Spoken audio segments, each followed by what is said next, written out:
So the process for securing SBIR is a Small Business Innovative Research grant from the National Institute of Health. And they have a series of different programs. To kind of boil it down to the essence, you submit a nice research package proposal. You also submit a business proposal along with that application. A few pages of research proposal, a few pages of the commercialization or business plan.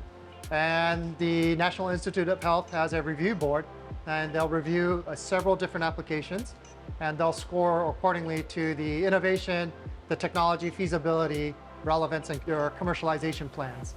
And they'll give you, your first phase as sort of the innovation part, which is typically about 6 months to 12 months of research work, and your continued development of the technology. And then you could potentially, if you're successful with that, you can go to phase 2.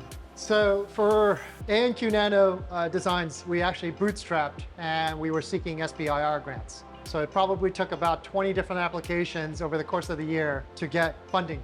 But as that was occurring, IMCS, for this one, we actually bootstrapped ourselves. We recruited a couple friends, and they were early investors. And with that, and of course, the luck of finding that enzyme within 6 months, we were able to generate enough revenue after the first year that we reinvested all of that profit and grew the company. So we are actually, from IMCS, without any VC money, all from bootstrap, reinvesting all of the profits back to do our growth. So the next stage of scale up that IMCS is undergoing in terms of the sweet sciences or the complex sugars, the NIH grant is a huge, huge step up. It de-risks a lot of the new innovations. And we will continue that path with the NIH funds and provide additional R&D funds to IMCS. Now, in terms of scaling up, there are 2 different tracks. You can, at this stage, recruit equity investors or private equity funds or venture capital funds.